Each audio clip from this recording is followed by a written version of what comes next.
ಅಲ್ಲ, ಅಣ್ಣ ತಮ್ಮ ಇಬ್ರು ಒಂದೇ ಕಡೆ ಅರ್ಜಿಯನ್ನು ಹಾಕ್ಬಿಟ್ರೆ, ನಾಮಪತ್ರವನ್ನು ಸಲ್ಲಿಸ್ಬಿಟ್ರೆ ಯಾವ ರೀತಿಯ ಸಂದೇಶ ಕಾರ್ಯಕರ್ತರಿಗೊಂದು, ರಾಜಕೀಯ ವಿರೋಧಿಗಳಿಗೊಂದು. ಪಕ್ಷ ಏನು ನಿರ್ಧಾರ ಮಾಡಿದೆ ಅದು ಎರಡನೇ ಪ್ರಶ್ನೆ. ನಾಮಪತ್ರ ಇಬ್ರು ಒಂದೇ ಕ್ಷೇತ್ರದಲ್ಲಿ ಯಾಕೆ ಸಲ್ಲಿಸಿದ್ದಾರೆ ಅನ್ನೋದು ಮೊದಲನೇದು. ಅದನ್ನು ಸಲ್ಲಿಸೋದಕ್ಕೆ ಕಾರಣಗಳು ಏನಾಗಿರ್ಬೋದು? ಒಂದು ಸಾರ್ವತ್ರಿಕ ರೀತಿಯಲ್ಲಿ ಊಹೆ ಮಾಡೋದಾದರೆ ಅಕಸ್ಮಾತ್ ಒಬ್ಬರದು ತಿರಸ್ಕೃತಗೊಂಡ್ರೆ ಅಂತ ಪ್ರಶ್ನೆ ಇರೋದು. ಇಷ್ಟೆಲ್ಲ ದಶಕಗಳ ಗಟ್ಟಲೆ ರಾಜಕಾರಣ ಮಾಡಿ ಬಂದವ್ರಿಗೆ ನಾಮಪತ್ರ ಸಲ್ಲಿಕೆ, ಆ ನಾಮಪತ್ರ ಸಲ್ಲಿಕೆಯ ಪ್ರಕ್ರಿಯೆ, ಅವಶ್ಯಕತೆಗಳು, ನಿಯಮಗಳು ಗೊತ್ತಿರೋದಿಲ್ವಾ? ನಾಮಪತ್ರ ಸಲ್ಲಿಕೆ ಕೊನೆ ಕ್ಷಣದಲ್ಲಿ DKC ಚೆಸ್ ಗೇಮ್ ಶುರು. ಕನಕಪುರ ಕ್ಷೇತ್ರದಲ್ಲಿ DK ಸುರೇಶ್ ಕೂಡ ಈಗ ನಾಮಪತ್ರವನ್ನು ಸಲ್ಲಿಸಿದ್ದಾರೆ. ಪಕ್ಷೇತರ ಅಭ್ಯರ್ಥಿಯಾಗಿ DK ಸುರೇಶ್ ನಾಮಿನೇಷನ್.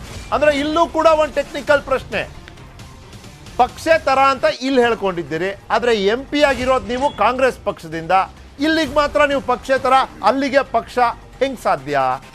ತಾಂತ್ರಿಕ ಅಂಶ, ತಾಂತ್ರಿಕ ಕಾರಣಗಳಿಗಾಗಿನೇ ಸಲ್ಲಿಕೆ ಅನ್ನೋದಾದರೆ ಅದೇ ತಾಂತ್ರಿಕ ಅಂಶ, ಅದೇ ತಾಂತ್ರಿಕ ಕಾರಣ ಇದಕ್ಕೆ ಒಂದು ರೀತಿಯಲ್ಲಿ ಅಡ್ಡಿಪಡಿಸ್ಬೋದಾ? ಏಪ್ರಿಲ್ 17ರಂದು ನಾಮಿನೇಷನನ್ನು ಫೈಲ್ ಮಾಡಿದಂಥ DK ಶಿವಕುಮಾರ್ ಅವರು ಇವತ್ತು ದಿಢೀರಾಗಿ DK ಸುರೇಶ್ ಅವ್ರ ನಾಮಪತ್ರ ಸಲ್ಲಿಕೆ. ಸದ್ಯಕ್ಕೆ ಎಲ್ಲರ ಊಹೆ ಇರೋದು ಹೆಚ್ಚು ಕಮ್ಮಿ ಒಂದೇ, DK ಶಿವಕುಮಾರ್ ಅವ್ರದ್ದು ತಿರಸ್ಕಾರ ಆಗಿಬಿಟ್ರೆ. ಇದು ರೇಕಾರದ ಭಯ. ತಿರಸ್ಕಾರ ಆಗೋದಕ್ಕೆ ಕಾರಣ ಏನು, ಆಧಾರ ಏನು ಆಗ್ಬೋದು ಅಂತ ಕೇಳಿದ್ರೆ ಅದು DK ಶಿವಕುಮಾರ್ ಅವರು ಎದುರಿಸ್ತಿರುವಂಥ ಹಲವಾರು ಪ್ರಕರಣಗಳು, ಅವ್ರ ಮೇಲಿರುವಂಥ ಆರೋಪಗಳು, ಮುಂದಿನ ದಿನಗಳಲ್ಲಿ ಕಾನೂನಾತ್ಮಕವಾಗಿ ಈ ಒಂದು ಪ್ರಕರಣ ಕಾಣಬಹುದಾದಂಥ ಬೆಳವಣಿಗೆ, ಈ ಬೆಳವಣಿಗೆಗಳ ಪರಿಣಾಮ ಏನಾಗ್ಬೋದು? DK ಶಿವಕುಮಾರ್ ಅವ್ರನ್ನ ಮತ್ತೊಮ್ಮೆ ಅರೆಸ್ಟ್ ಮಾಡುವಂಥ ಅವಶ್ಯಕತೆ, ಅನಿವಾರ್ಯತೆಯ ಪರಿಸ್ಥಿತಿ ಉದ್ಭವ ಆಗುತ್ತಾ? ನೀವು ನೋಡ್ತಿದ್ದೀರಿ ನಿಮ್ಮ ಸ್ಕ್ರೀನ್ ಮೇಲೆ, ಏಪ್ರಿಲ್ 17ಕ್ಕೆ DK ಶಿವಕುಮಾರ್ ಅವರು ನಾಮಪತ್ರವನ್ನು ಸಲ್ಲಿಸಿದ್ದಾರೆ. ಇವತ್ತು DK ಸುರೇಶ್ ಅವರು ಏಪ್ರಿಲ್ 20ನೇ ತಾರೀಕು DK ಸುರೇಶ್ ಅವರು ನಾಮಪತ್ರವನ್ನು ಸಲ್ಲಿಸಿದ್ದಾರೆ. ಒಂದೇ ಪಕ್ಷದಿಂದ ಇಬ್ಬರು ನಾಮಪತ್ರವನ್ನು ಸಲ್ಲಿಸೋದು ಅಸಾಧ್ಯ, ತಾಂತ್ರಿಕವಾಗಿ ಅದಕ್ಕೆ ಅವಕಾಶ ಇಲ್ಲ. ಹಾಗಾಗಿ ಒಬ್ಬರು ಪಕ್ಷೇತರ ಅಂತ ಮಾಡಿದ್ದಾರೆ. DK ಸುರೇಶ್ ಅವರು ಇಲ್ಲಿ ಪಕ್ಷೇತರ ಆದರೆ ಬೆಂಗಳೂರು ಗ್ರಾಮಾಂತರ ಕ್ಷೇತ್ರದಲ್ಲಿ ಅವರು ಸಂಸದರಿದ್ದಾರಲ್ಲ, ಅಲ್ಲಿ ಯಾವ ಪಕ್ಷದ ಚಿಹ್ನೆಯ ಗುರುತನ್ನ ಇಟ್ಕೊಂಡು ಅವರು ಗೆದ್ದಿದ್ದಾರೆ? ಪ್ರಶ್ನೆ.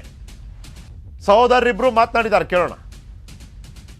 ಕನಕಪುರದಿಂದ ಸ್ಪರ್ಧೆ ಮಾಡಬೇಕು ಅನ್ನುವಂಥದ್ದು ನಮ್ಮ ಪಕ್ಷದ ಅಧ್ಯಕ್ಷರು ಮತ್ತು AICC ಮುಖಂಡರ ಸೂಚನೆ.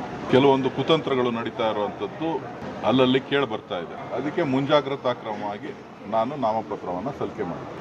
ಏನು ಬೇಕಾದ್ರೂ ಆಗೋ ಸಾಧ್ಯತೆ ಇದೆ. ಈಗ ಕೆಲವರಿಗೆ BJPಯವರಿಗೆ DK ಶಿವಕುಮಾರ್ ಅವ್ರ ಮೇಲೆ ಬಹಳಷ್ಟು ಕಣ್ಣಿದೆ. ಅವರು ಜನ ಬೆಂಬಲ ಗಳಿಸಿ ಅವ್ರನ್ನೇನು ಮಾಡ್ಲಿಕ್ಕೆ ಸಾಧ್ಯ ಇಲ್ಲ.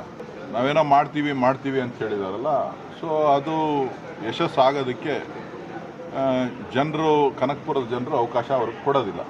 ಯಾವ್ಯಾವ ಸಂದರ್ಭದಲ್ಲಿ ಏನೇನು ಮಾಡ್ತಾ ಇದ್ದಾರೆ ಅನ್ನೋದು ನಿಮಗೂ ಗೊತ್ತಿದೆ. ಆ ಒಂದು ನಿಟ್ಟಿನಲ್ಲಿ ಇವತ್ತು ಮುಂಜಾಗ್ರತೆಯಾಗಿ ನಾಮಪತ್ರವನ್ನು ನಾನು ಸಲ್ಲಿಸಿದೆ. ನಮ್ದೇನೋ ರಾಜಕೀಯ ಲೆಕ್ಕಾಚಾರ ಇರ್ತದೆ.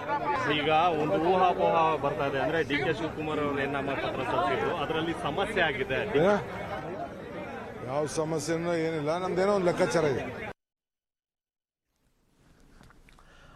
ಏನೋ ಒಂದು ಲೆಕ್ಕಾಚಾರ ಇದೆ ಅಂತ ಹೇಳಿದ್ರಪ್ಪ. DK ಶಿವಕುಮಾರ್ ಅವ್ರದ್ದು ಮೋಸ್ಟ್ ಫೇಮಸ್ ಲೈನ್ ಅಂದರೆ ಒಂದು 2-3 ಇದ್ದಾವೆ. ಇವತ್ತಿನ ಎಲೆಕ್ಷನ್ ರೌಂಡ್ ಟೇಬಲಲ್ಲಿ ಎಂದಿನಂತೆ ಚಿದಾನಂದ್ ಪಟೇಲ್, ಮಧು ನನ್ನ ಜೊತೆ. ನಮಸ್ಕಾರ, ಇಬ್ಬರಿಗೂ ಸ್ವಾಗತ. ಲೆಕ್ಕಾಚಾರ ಅಲ್ಲ, ಚೆಸ್ಸು ಅಂತ ಹೇಳ್ತಾರೆ. Politics is an art of possibilities ಅಂತ ಹೇಳ್ತಾರೆ. ಇಲ್ಲಿ ಯಾವ ರೀತಿಯ ಪಾಸಿಬಿಲಿಟೀಸ್ ಅನ್ನ ನಿರ್ಮಾಣ ಮಾಡ್ತಿದ್ದಾರೆ ಇವರು. ಪಾಸಿಬಿಲಿಟೀಸ್ ಏನೇನು ಆಗ್ಬೋದು ಅಂತ ಒಂದು ಮನವರಿಕೆ ಆಗಿದೆಯಾ ಇವ್ರಿಗೆ? ಆ ಪಾಸಿಬಿಲಿಟೀಸ್ನ ಪರಿಗಣನೆಗೆ ತಗೊಂಡು ಇಲ್ಲಿ ಆಲ್ಟರ್ನೇಟಿವ್ ಪಾಸಿಬಿಲಿಟೀಸ್ನ ಶುರು ಮಾಡ್ತಿದ್ದಾರಾ? ಮಧು, ಇವತ್ತು ನೋಡಿ, KR ಪೇಟೆನಲ್ಲಿ ಅವರು ಇವತ್ತು ಕ್ಯಾಂಪೇನ್ ಅನ್ನ ಮಾಡ್ತಾ ಇದ್ರು. ಇವತ್ತು ಕ್ಷಣದವರೆಗೂ ಕೂಡ ಕುಮಾರಸ್ವಾಮಿ ಅವರು ಕಳೆದ 4 ದಿನಗಳಿಂದ ರಿಜೆಕ್ಟ್ ಮಾಡ್ತಾನೆ ಬಂದಿದ್ದಾರೆ, ಕ್ಲಾರಿಫೈ ಮಾಡ್ತಾನೆ ಬಂದಿದ್ದಾರೆ. ಯಾವುದೇ ಕಾರಣಕ್ಕೂ ನಾನು ಮಂಡ್ಯದ ಸ್ಪರ್ಧೆ ಮಾಡಲ್ಲ, ಎಲ್ಲ ದೊಡ್ಡ ಕುತಂತ್ರ ಮಾಡ್ತಾರೆ, ನಮಗೆ ಗೊತ್ತಿದೆ ನಮ್ಮ ಫ್ಯಾಮಿಲಿ ವಿರುದ್ಧ ಅಂತ. ಅದಾದರೂ ಕೂಡ ಮಂಡ್ಯದಲ್ಲಿ ಲೋಕಲ್ ಆಗಿ ಏನು ಎಲ್ಲರ ಬಾಯಲ್ಲಿ ಅಥವಾ ಸುಮಾರು ಜನರ ಬಾಯಲ್ಲಿ ಕೇಳಿ ಬರ್ತಾ ಇದೆ ಅಂತ ವಿಚಾರ ಅಂತಂದ್ರೆ, ಕಡೆ ಕ್ಷಣದಲ್ಲಿ ಒಂದು 10 ನಿಮಿಷ ಇರ್ಬೇಕಾದ್ರೆ, 5 ನಿಮಿಷ ಇರ್ಬೇಕಾದ್ರೆ ಹೋಗಿ ನಾಮಪತ್ರವನ್ನು ಸಲ್ಲಿಸ್ತಾರಂತೆ, ರೇಕಾರದಲ್ಲಿ ಸಲ್ಲಿಸ್ತಾರಂತೆ ಅನ್ನೋವಂಥ ಒಂದು ಅಕಸ್ಮಾತ್ ಆ ರೀತಿ ಸಲ್ಲಿಸಿದ್ರೆ ಏನು ಮಾಡಬೇಕು ಅಂತ ಅದು ಒಂದು ಮೈಂಡ್ ಗೇಮ್. ಆದರೆ ಅದಕ್ಕೊಂದು ಕೌಂಟ್ರ್ ಮೈಂಡ್ ಗೇಮ್ ಕೊಡಲೇಬೇಕಲ್ಲ. ಈಗ ಹೆಂಗೆ ಪದ್ಮನಾಭನಗರ ಅಂತ ಬಂದಾಗ ಗುಮ್ಮ ಮಾಡಿದ್ರು, ಅದೇ ರೀತಿ KR ಪೇಟೆನಲ್ಲಿ ಇದ್ದಾರೆ. ಸುರೇಶ್ ಅವರು ಇಲ್ಲಿ ನಾಮಪತ್ರ ಸಲ್ಲಿಸಿದ್ರು. ಹಾಗಾದ್ರೆ ಇವ್ರು ರೆಡಿ ಆಗಿದಾರ, ಇವ್ರು ಬರ್ತಾರ ಏನಾದ್ರು ಅದು ಇವ್ರು ಯಾರು ಮಂಡ್ಯಲ್ಲಿ ಮಂಡ್ಯದಲ್ಲಿ ಇಳಿತಾರ, ಇಳಿದ್ರೆ ಯಾಕೆ ಮತ್ತೊಂದ್ಸಲ ರಗಳೆ ಮಾಡ್ಕೊಬೇಕು ಅನ್ನೋದೇನಾದ್ರು ಒಂದು ಸಾಧ್ಯತೆ ಅಲ್ಲ ಆದ್ರೆ- ಲೆಕ್ಕಾಚಾರ ಅಂದ್ರಲ್ಲ, ನೀವು ಹೇಳ್ಬಿಡಿ ಎಲ್ಲ ಸಾಧ್ಯತೆಗಳು. ಅದು ಒಂದು ಸಾಧ್ಯತೆ ಆದ್ರೆ, ಇನ್ನೊಂದು ಸಹಜವಾಗಿ ಈಗ ನಾಮಪತ್ರ ಸಲ್ಲಿಸಿದಾಗ ಘೋಷಿತ ಆಸ್ತಿ ಬಗ್ಗೆ ಗೊತ್ತೇ ಆಗ್ಬಿಡುತ್ತೆ ಏನಿದೆ ಡಿಕ್ಲೇರ್ಡ್ ಅಸೆಟ್ ಅಂತ. ಆದ್ರೆ ಘೋಷಣೆ ಇಲ್ಲದ ಆಸ್ತಿ ಇದೆಯಾ, ಎಷ್ಟಿದೆ ಏನು ಅಂತದ್ದು ವಿಚಾರಣೆ ಹಂತದಲ್ಲಿರುವಂಥ ಇಡಿಗಾಗ್ಲಿ ಐಟಿಗಾಗ್ಲಿ ಗೊತ್ತಿರುವಂಥದ್ದು. ಇನ್ನು ಬಿಟ್ರೆ ಡಿ ಕೆ ಶಿವಕುಮಾರ್ ಅವರು ಗೊತ್ತಿರುವಂಥದ್ದು, ಅದು ಅವರಿಬ್ಬರ ನಡುವಿನ ವ್ಯವಹಾರ ಏನಿದೆ ಅದು ನಡೀತಾ ಇರುವಂಥದ್ದು ಈಗ ನಡೀತಾ. ಅದನ್ನ ಬಿಟ್ರೆ ಯಾರಿಗೂ ಗೊತ್ತಿಲ್ಲ. ಕಳೆದ ಒಂದೂವರೆ ವರ್ಷದಿಂದನೂ ರಾಜ್ಯ ರಾಜಕಾರಣದಲ್ಲಿ ನಡೀತಾ ಇದ್ದಂಥ ಚರ್ಚೆ, ಚುನಾವಣೆಗೆ ಹತ್ತಿರ ಇರುವಾಗ ಇವ್ರನ್ನ ಬಂಧನ ಮಾಡ್ಬಿಡ್ತಾರಂತೆ. ಒಂದೇ ಒಂದ್ ನಿಮಿಷ